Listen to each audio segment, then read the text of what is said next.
Have you ever trusted someone so much that you'd hand them the keys to your entire life without thinking twice? Now imagine finding out that the person you trusted most wasn't protecting your life. They were slowly stealing it. Not your money, not your car, not your house, your life. And the worst part, I didn't realize it until it was almost too late. My name is Emily, and for most of my life, I believed I had the perfect best friend. Her name was Sarah. We met when we were 12 years old. The first day we met, we sat next to each other in class because every other seat was taken. Within an hour, we were laughing like we'd known each other forever. From that day forward, we became inseparable. We did everything together. Sleepovers, school projects, birthday parties, shopping trips, family vacations. People used to joke that we were sisters. Even our parents became friends. When someone asked where Sarah was, people assumed I knew. When someone asked where I was, they asked Sarah. That's how close we were. As we got older, our friendship only became stronger, or at least that's what I thought. There were small warning signs over the years, signs that I completely ignored.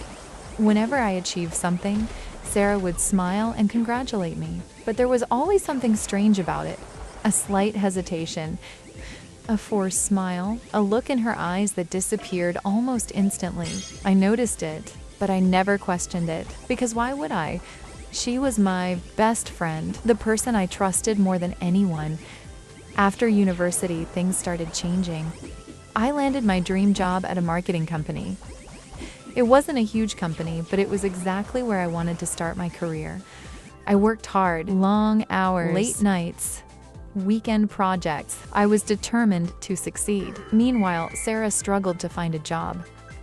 The job market was tough. Month after month, she sent applications. Month after month, she received rejection emails.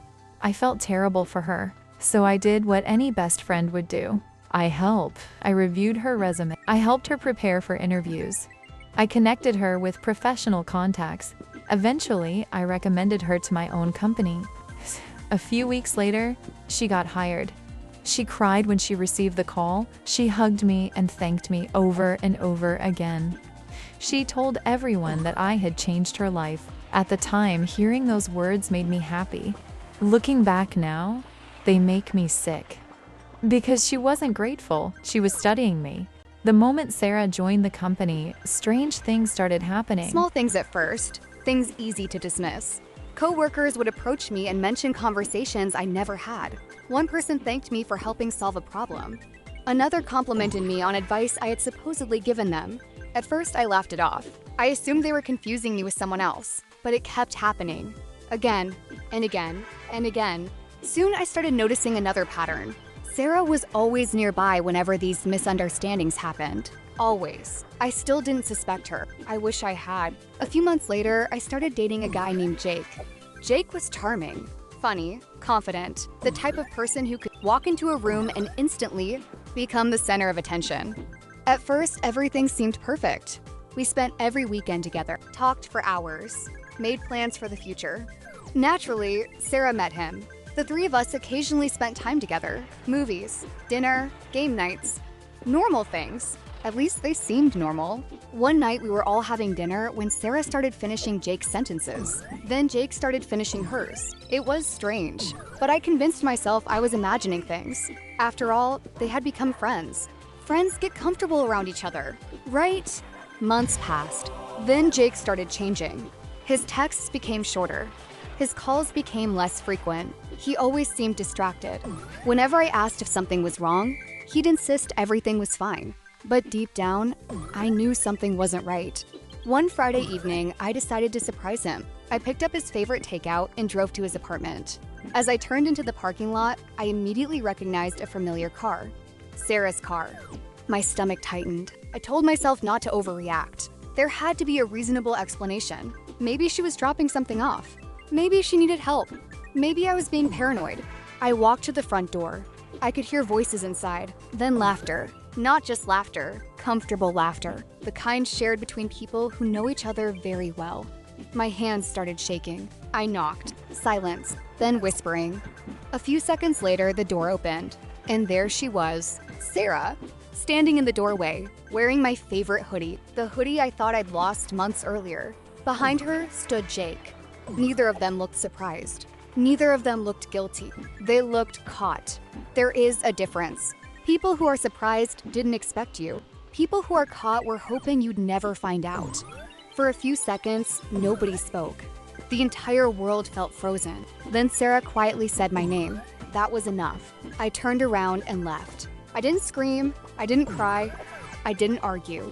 I simply left. Sometimes pain becomes so overwhelming that your emotions shut down completely. That's exactly what happened to me. For weeks afterward, they both tried contacting me. Jake apologized, Sarah apologized, They begged me to listen. They claimed they never intended to hurt me, as if betrayal somehow happens accidentally. Eventually, I blocked them both. I focused entirely on work.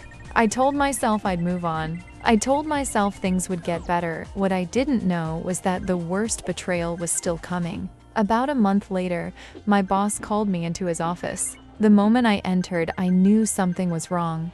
His expression was serious, concerned, disappointed. He asked me to sit down. Then he slid a stack of printed emails across the desk. "Can you explain these?" he asked. I looked down.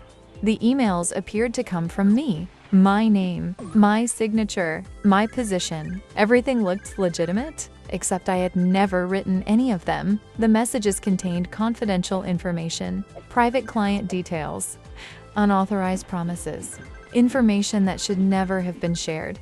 My heart started pounding. I explained that I had never sent those emails. My boss looked skeptical. Honestly, I couldn't blame him. The evidence looked convincing. An internal investigation began immediately. Those were the longest 2 weeks of my life. I barely slept. I barely ate. Every day, I feared I was about to lose everything. Then the investigation uncovered the truth. The emails weren't coming from my account. They were coming from a fake account. An account created specifically to impersonate me. And the person behind it? Sarah, my best friend. The same person I'd helped, supported, defended, trusted. For months, she had been studying my communication style, copying my phrases, observing my habits, learning how I wrote emails, learning how I interacted with clients. She wanted people to confuse us. She wanted management to believe we were interchangeable.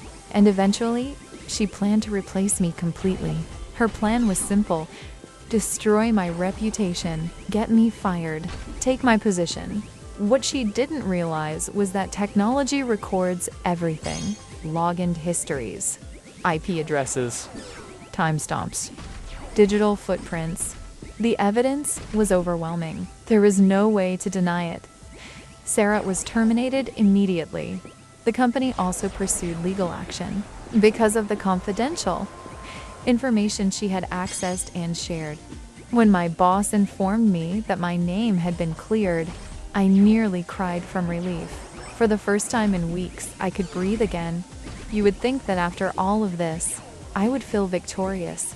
But honestly, I mostly felt sad, not because I missed Sarah, but because I missed who I thought she was, the version of her that never actually existed.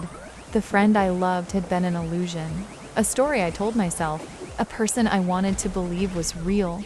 Several months later, life started improving. I received an offer from another company.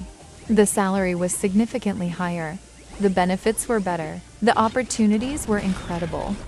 I accepted immediately. The move changed everything. I met new people, made new friends, found new confidence. Slowly, I rebuilt the life that had been shattered. Then one day, I heard something unexpected. Jake and Sarah were no longer together. Apparently, Jake had cheated on her, the same way he cheated on me. Funny how life works sometimes. The people willing to betray others often end up betraying each other too.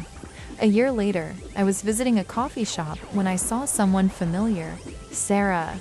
She looked different, older, tired, nervous. When our eyes met, she immediately stood up. Part of me wanted to leave, but another part wanted closure, so I stayed. Big stretch. She asked if we could talk. I agreed. For nearly an hour, she apologized. She admitted everything: the jealousy, the resentment, the lies. She confessed that she'd spent years comparing her life to mine. Every success I achieved made her feel like she was falling behind. Instead of improving her own life, she became obsessed with taking mine. By the end of the conversation, tears were running down her face. Then she asked the question she'd been building toward all afternoon. Can you ever forgive me? I thought about it carefully. Then I answered honestly. Yes. She looked shocked. Then I continued. I forgive you, but forgiveness doesn't mean access. Her smile disappeared. I explained that forgiving someone doesn't mean allowing them back into your life. Some bridges can be repaired. Others should remain burned. What she did wasn't a mistake. It was a series of choices, hundreds of choices, and choices have consequences. I stood up, picked up my coffee, and before leaving, I said something I'll never forget. Thank you. She looked confused. I told her that losing her taught me something valuable. Not everyone who leaves your life is a loss. Sometimes they're making room for something better. Then I walked away, and that was the last time I ever saw her. If there's one lesson I've learned, it's this. Be careful who you trust.